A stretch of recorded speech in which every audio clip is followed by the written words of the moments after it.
70 साल में कांग्रेस ने लूट लूट के खाया देश को। राहुल गांधी बनने लायक है प्रधानमंत्री? राहुल गांधी बनने कहीं नहीं बनने लायक नहीं है प्रधानमंत्री। का एक नीति है, कहा गया जब सारा विपक्षी एक हो जाए तो देश का राजा ईमानदार है। नमस्कार, आप देख रहे हैं चौपाल खबर। मैं हूं आपके साथ काजल चौधरी। चौपाल खबर जो है अभी पटना जंक्शन पर मौजूद है। हमारी मौजूदगी यहाँ पर अभी बनी हुई है। हमारे साथ कुछ लोग यहाँ मौजूद हैं। क्या चुनावी माहौल होने वाला है वो चलिए बात करते हैं, देखते हैं। नमस्कार सर, क्या नाम है आपका? राज सिंह राजपूत। सर, जिस तरीके से अभी चुनाव का जो माहौल है किस तरफ जा रहा है, जनता क्या सोच रही है इस बार चुनावों को लेकर? देखिए, मोदी जी ने एक नारा दिया था कि अब की बार 400 पार। तो 400 पार उन्होंने सिर्फ और सिर्फ कॉन्स्टिट्यूशन को खत्म करने के लिए दिया था। ठीक है, अमित शाह का स्टेटमेंट है कि हम 270 जीत चुके हैं, 270 हम जीत चुके हैं। जब आप 270 जीत चुके हैं तो आप शपथ ग्रहण की तैयारी क्यों नहीं करते? क्यों हेलीकॉप्टर लेके मुख्यमंत्रियों को दौड़ा रहे हैं? क्यों प्रचार के लिए आप रोड शो कर रहे हैं? आप आश्वस्त हैं? जब अंतिम फैसला तो आने दीजिए। नहीं ना, सुनिए ना, 270 बोल चुके हैं कि हम 270 जीत चुके हैं, स्टेटमेंट है उनका बकायदा। जब आप 270 जीत चुके हैं तो हेलीकॉप्टर घुमाने की जरूरत ही नहीं है, रोड शो करने की जरूरत ही नहीं है। क्यों रैलीज कर रहे हैं? आराम से बैठिए ना अपने अपने घरों में। आपको क्या, आप कह रहे हैं कि मतलब अगर हमें टेस्ट का रिजल्ट मालूम है, हम कॉन्फिडेंस में हैं, तो हम जो है एग्जाम ही देने ना जाए, ये कह रहे हैं? देखिए, एग्जाम देना, एग्जाम में बैठना, जिस दिन वोटिंग होगी वो बैठना होता है। रैलीज करना इज नॉट ए बैठना। हर कोई चुनाव प्रचार कर रहा है, हर कोई दावे दे रहा है, इंडिया गठबंधन भी दावे दे रही है। देखिए, वो आश्वस्त कह रहे हैं कि हम 270 जीत चुके हैं। उनका स्टेटमेंट सुनिए। अगर वो बोल रहे हैं, देश का गृह मंत्री बोल रहा है, इस शब्दों को अगर उपयोग करके बोल रहा है तो कहीं ना कहीं इस चीज की बात को समझना जरूरी है। आपको क्या लगता है कि 400 पार नहीं हो पाएगा इस बार? नहीं, बिल्कुल नहीं, बिल्कुल नहीं। आप कितना हो पाएगा? देखिए, आरएसएस का एक सर्वे है। आरएसएस सर्वे में 180 से कुछ 210 सीटों का कुछ अनुमान है। आरएसएस ने हरियाणा में भी कमांड पकड़ ली है। अभी 2 दिन पहले की बात है। हरियाणा में 10 लोकसभा सीटें हैं और 10 लोकसभा सीटें भारतीय जनता पार्टी हार रही है। हरियाणा में, हाँ, हरियाणा की बता रहा हूँ मैं। और बिहार की बात की जाए विशेष तौर पे, तो बिहार में 39 सीटें पिछली बार थी। अगर बात की जाए अभी की, तो अभी के समीकरण के हिसाब से भारतीय जनता पार्टी ये कह रही है कि पिछली बार एक छोड़े थे, वो भी हम इस बार कैप्चर कर लेंगे। तो आज का इंटरव्यू और टाइमिंग नोट करके रख लीजिएगा, और 4 जून को यहीं पे इंटरव्यू देंगे और यहीं पे झूठ मोदी जी की बातें साबित हो जाएंगी। मोदी जी से इतने खफा क्यों लग रहे हैं? देखिए, मोदी जी ने काम नहीं किया, इसलिए बिल्कुल काम नहीं हुआ। बिल्कुल काम नहीं किया। बिहार में विशेष तौर पे 39 सीट देने के बाद भी कोई काम नहीं हुआ। गुजरात में 26 सीटें देने के बाद भी काम हुआ। यहाँ पे 39 सीटें देने के बाद भी तो बिहार को वोट के लिए यूज किया जाता है। इसे समझो कि जितना पलायन होता है बाहर स्टेट में जाके हम लोग नौकरियों की तलाश में जाते हैं, अगर यहीं पे सारी चीजें अगर अवेलेबल होंगी तो हम लोग यहाँ पे काम नहीं करेंगे। हम लोग क्यों जाएंगे दूसरे स्टेट्स में काम करने के लिए? हम लोग अगर अस्पताल, लगता है कि यहाँ पे इनफ रोजगार नहीं है, बेरोजगारी ज्यादा है। देखिए, बिल्कुल नहीं है। सुनिए, अस्पतालों की बात की जाए, हम विशेष तौर पे अगर बाहर अपना इलाज कराने, एक बड़े से बड़ा एक छोटे से छोटा इलाज कराने के लिए हम दिल्ली, बेंगलोर जैसे स्टेट्स या अदर कंट्रीज में जाते हैं इलाज के लिए। क्यों जाते हैं? रीजन, अगर यहाँ पे सारी सुविधाएं होंगी तो हम लोग यहाँ पे इलाज कराएंगे। पढ़ने के लिए पार्टीज हैं जी। मोदी जी के काम बता रहा हूँ, बताइए। मोदी जी के अगर पढ़ाई यूनिवर्सिटी की बात की जाए तो यूनिवर्सिटीज अगर यहाँ पे होती तो हम पढ़ने के लिए बाहर थोड़ी ना जाते, दिल्ली विश्वविद्यालय या बनारस की तरफ क्यों जाते? देश की सबसे पहली यूनिवर्सिटी यहाँ पर थी। देश की सबसे पहली यूनिवर्सिटी यहाँ पर है। जाके देख लीजिए ना। आज की स्थिति थोड़ी खराब किसके टाइम की थी? वो किसके टाइम की थी ये समझिए ना। वो मोदी जी की टाइम की नहीं थी। मोदी जी को 10 साल से देखते आ गए हैं। और राजनीति में ये होता है जैसे राजस्थान, अरे सुन तो लो, राजस्थान में प्रत्येक 5 वर्षों पे सरकार बदलती है, तो वैसे देश में भी 5 वर्षों पे सरकार बदलनी चाहिए। परिवर्तन, तब परिवर्तन मांग रही है। परिवर्तन ही संसार का नियम है। Rule of environment and we should have to. And first of all my question is that to Modi सरकार कि आपने देश को इतना क्यों लूटा, इतना लूटा कि भारत में आज जो है वो साक्षरता आज भी लोगों को दिखाते हैं कि मैं इतना साक्षरता के ऊपर चला गया हूँ। आप यूनिवर्सिटीज को प्राइवेटाइज कीजिएगा तो गरीब का बच्चा कहाँ से पढ़ेगा? आज भी 85% युवा बेरोजगार हैं। बेरोजगार, ठीक है, बेरोजगार है। पढ़े लिखे लोग डिग्री लेके घूम रहे हैं, पर लोग कहते हैं कि हम भूखे मर जाएंगे पर मोदी जी को ही वोट देंगे। अरे क्या है, मोदी जी को वोट देंगे? डिग्री लेके घूमने के लिए पढ़ाई किए थे, शादी ब्याह नहीं हो रहा है लोगों का। आपको लगता है कि लोग जो है अंधभक्ति कर रहे हैं? अंधभक्ति खरीदारी हो क्या आएगा? कोई भी है यहाँ पढ़ लिख के चल रहे हैं, सर्टिफिकेट लेके, तो ब्याह नहीं होगा तो लड़की की खरीदारी होगा कि नहीं? सही बात। अब वो खरीदारी करके लाएंगे तो खिलाएंगे किसी को, डाइवर्ट करके छोड़ देंगे। यहाँ पे क्या है? और इसके लिए भी मोदी जिम्मेदार है। तो हाँ, मोदी का नहीं रहेगा तो मोदी जी तो जिम्मेदार है। हम पढ़ाई बच्चे नहीं करेंगे तो जिम्मेदार मोदी कैसे रहेगा? सुन लीजिए, आपकी हमारी बात अलग हो। मेरी तो सुन लीजिए। मैंने सरकारी नौकरी, एक मिनट, सरकारी नौकरी को ही रोजगार नहीं, एक एक करके बोलिए। सरकारी नौकरी को ही रोजगार नहीं कहा जाता। मेरे कहने का मतलब ये है कि IT हब्स भी लग सकते हैं, फैक्ट्रीज भी लग सकती है, सब चीजें ये रोज। ये मोदी जी बोल चुके हैं। सुनिए, अगर आपने सुना होगा, आपने मोदी जी को सुना होगा, तो वो कह चुके हैं कि ना आजकल बच्चे जो है स्किल्स पे काम कीजिए। आजकल जो है IT सेक्टर हो, कोई सा भी सेक्टर हो, स्किल्स मांगी जा रही है, जो बच्चे नहीं कर रहे हैं। अब जो है NEP आई थी, नेशनल एजुकेशन पॉलिसी आई थी, उसका हिस्सा रहा था कि लर्निंग बाय डूइंग करेंगे। अब रट्टूकारिता नहीं चलेगी। तो बच्चे अगर NEP को फॉलो ही नहीं करेंगे, वो पुरानी वाली बातें करेंगे, तो कैसे रोजगार मिलेगा? सुन लीजिए, यहाँ पे बहुत ऐसे एक मिनट चाचा, एक मिनट। यहाँ पे अरे सुन लीजिए ना, यहाँ पे बीटेक करके भी घूम रहे हैं, यहीं पे बहुत ऐसे लोग होंगे यहाँ पे इंजीनियरिंग करके भी घूम रहे हैं। क्या वो स्किल्ड नहीं है? क्या वो स्किल्ड नहीं है? पहले आप ये बताइए, क्या वो स्किल्ड है या नहीं है? आपके हिसाब से वो स्किल्ड की कैटेगरी में आते हैं? मैं ये कह रही हूँ कि समय की मांग जो है बदल रही है, समय चीजें बदलती है। आपने बोला परिवर्तन, तो परिवर्तन मांग रहा है, परिवर्तन मांग रहा है, तो मतलब अच्छा, आपको क्या लगता है अगर मोदी सरकार नहीं तो कौन सी सरकार? क्या बोले भैया, इधर है, क्या बोले? घूम तो 70 साल से और भी रहा था, तब कहाँ ध्यान था? उस समय से तो घूम ही रहे थे। 70 साल पीछे 70 साल में कांग्रेस ने लूट के खाया देश को। 170 करोड़ रुपए पकड़े अभी। बच्चा ये कह रहे हैं कि भाजपा ने लूटा। करोड़ पकड़ा, 170 करोड़ रुपया नांदेड़ में पकड़ा। मैं महाराष्ट्र से, नांदेड़ से आया हूँ।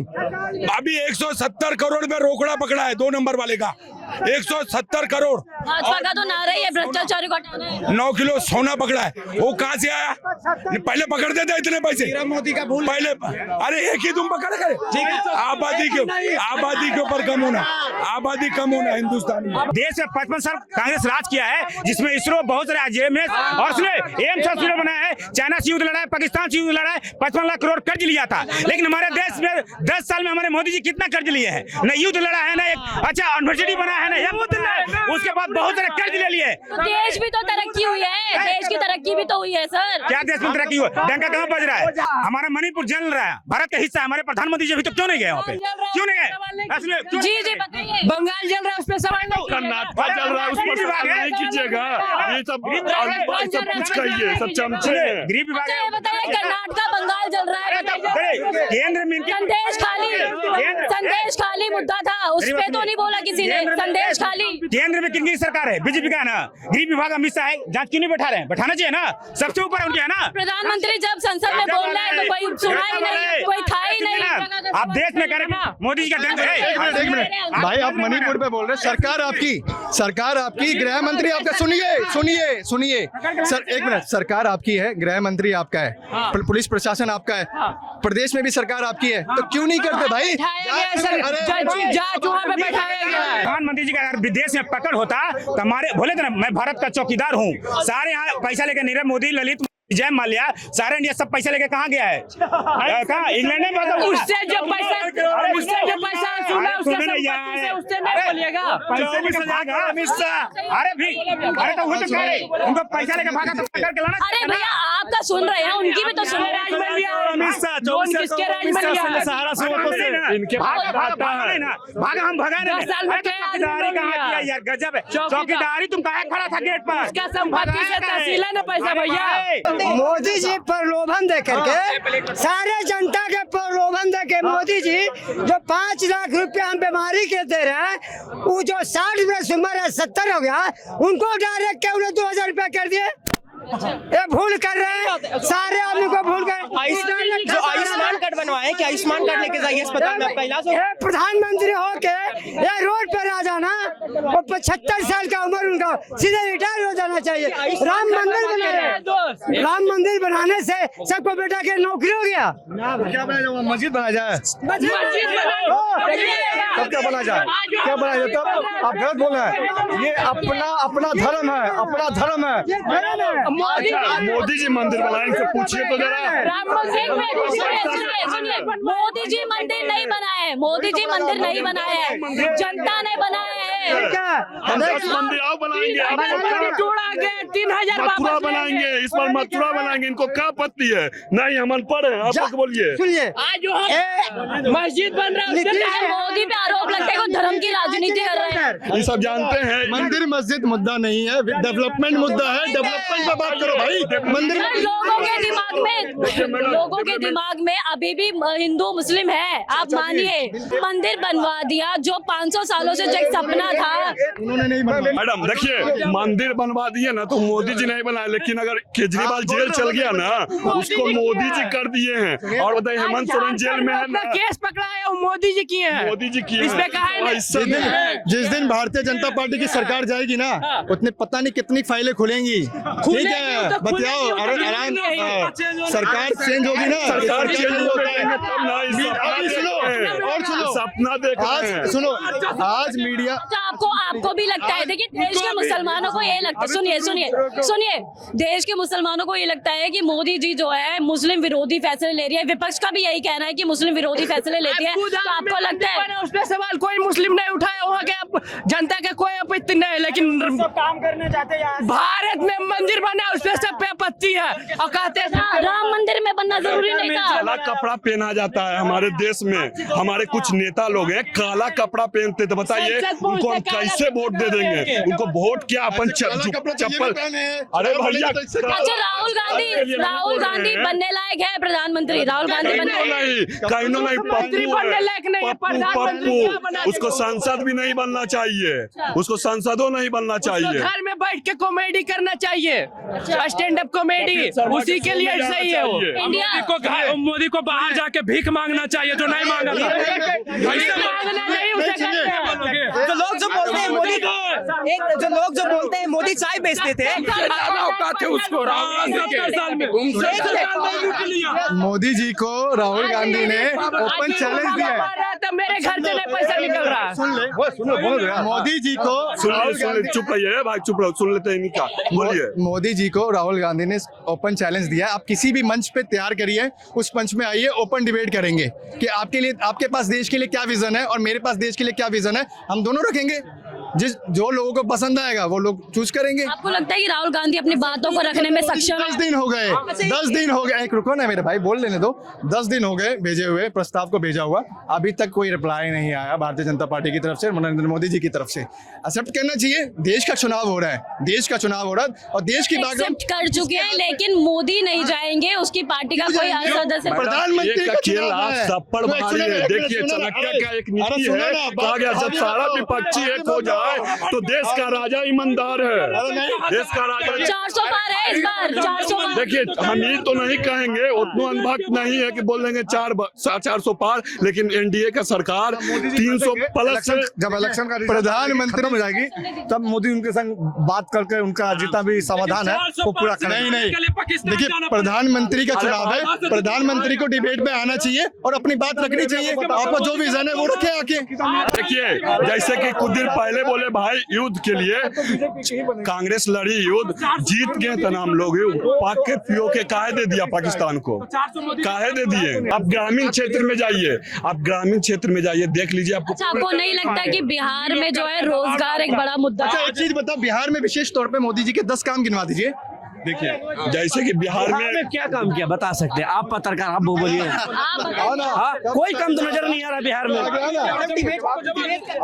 कोई काम नजर देखिए बिहार में इनको कोई काम नजर नहीं आ, जैसे कि बोल रहे हैं बिहार स्टेट में एक अकेला बीजेपी का भी सरकार नहीं है, नीतीश कुमार उनके साथ में है, दोनों मिक्सिंग की सरकार है, उस प्रकार भी यहाँ पर काम हुआ डेवलपमेंट। आप ग्रामीण क्षेत्र में जाइए, हर जगह शौचालय दिया गया, पहले सब रोड के कर्गी में करते थे, यहाँ पर कुछ बुजुर्ग लोग हो गए उनसे पूछिएगा, हम भी क्षेत्र से है, ऐसे जगह से है कि वो नक्सली क्षेत्र से जाना जाता है। आप सर्च कर लीजिए धनगाय, जहाँ पे सिर्फ जंगल ही जंगल आपको मिलेगा। एक शौचालय क्या है देखिए जाके शौचालय का नाम क्या है? ऋतिक।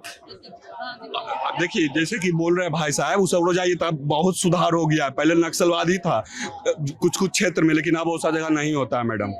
ये बिहार में विकास पहले से मतलब जो है स्थिति बदली नहीं है बिहार की, जंगल राज कहा जाता था, अब कुछ है। रोड जो बन रहे हैं, नेशनल हाईवे जो बन रहे हैं 8 लाइन, वो तो 2010-12 का पास किया हुआ है, वो तो अब जैसे बन ही रहा है। बोल रहे हैं कि नया अस्पताल के लिए इनको हम लेके चलते हैं अपना गांव में, हमको बन रहा है अस्पताल। पहले नहीं, पलायन जो है बड़ा मुद्दा है बिहार में, बट अगर यहाँ पे इतना रोजगार होता है, यहाँ पे इतनी नौकरियों की व्यवसाय की चीजें होती तो पलायन तो आज जो बिहार का युवा बाहर जो है राज्यों में, दिल्ली में, मुंबई में क्यों जाता है ये बताइए। मैडम देखिए ये क्यों जाता है ना, ये लोग हम सबको अपना दादाजी से सवाल करना चाहिए कि वो वोट काहे दिए थे अलग आदमी को। नहीं, कंपनी था बिहार में कंपनी था, उसको बंद करवा दिया गया था, बिहार में कंपनी, सत्ता में उसको मलाई खाने बैठाए हैं कि काम करने दिए, परिवर्तन क्यों किया? जो लूट लिया जो चीनी मिल कौन बंद करवाया? चीनी मिल कहता था बिजली से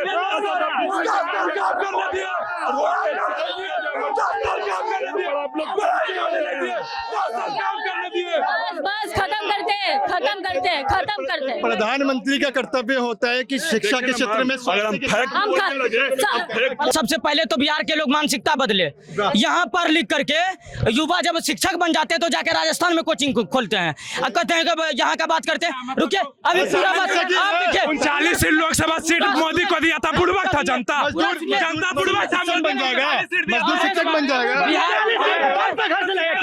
बोलने क्यों नहीं देते हैं? बोलने तो दीजिए कम से कम। इनका सवाल का जवाब बोले। देख रहे हैं ना कैसे ढकेल रहे हैं, देख रहे हैं, देखिए यहाँ का मानसिकता यही है। ये क्या हो रहा है?